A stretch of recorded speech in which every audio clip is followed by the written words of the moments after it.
did the Soviet Union discover Shambhala? You can turn back now or learn the stuff they don't want you to know.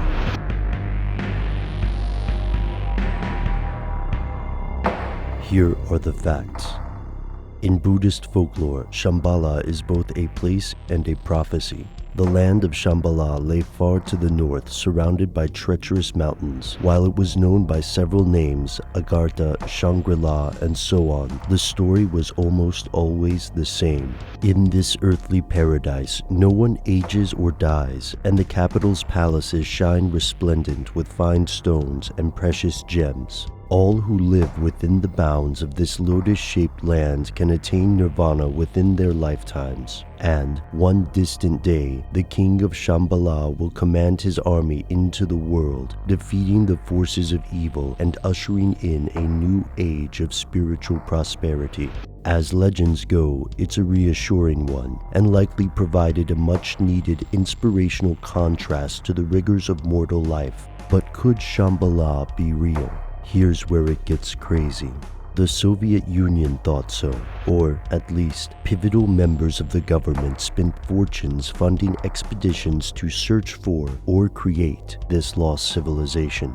In Red Shambhala, author Andrei Zemetsky examines how secret police, spies, would-be prophets, monks, and warlords all sought to discover or exploit Shambhala. Some wanted to transfer the knowledge of this land to the elite of Russia in hopes of making communism less violent. Alexander Barchenko, known as the Red Merlin, would have just been a wishful thinker, but he had a powerful patron, Gleb Boki, one of the leaders of the 1917 Bolshevik Revolution. Boki was head of the Special Department of the Soviet Secret Police. This group investigated cryptography as well as the paranormal. Barchenko convinced Boki that Shambhala was real and that the inhabitants practiced ancient science lost to the rest of the world. This included things like clairvoyance, telepathy, and reality-transcending meditation.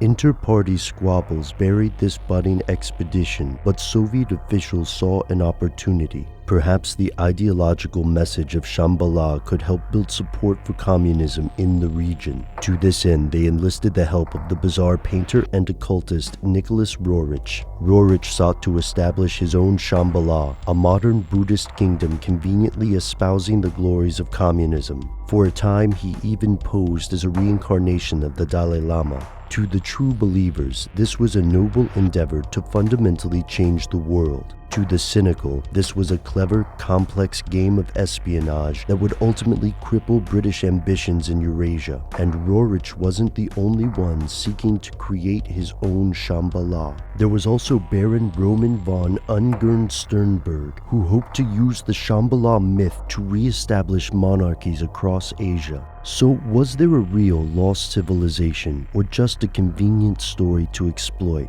Partially declassified files show that factions within the search for Shambhala often believed in one or both ideas. And one more note. Although Barchenko could not travel extensively through Tibet, his patron did send him across Russia and Siberia, seeking esoteric knowledge, secret societies, and more. But what did he and these other adventurers find? Both Barchenko and his patron Boki were eventually executed. While some of the discoveries they made are lost to time, some remain classified today, making them, almost a century later, the stuff they don't want you to know.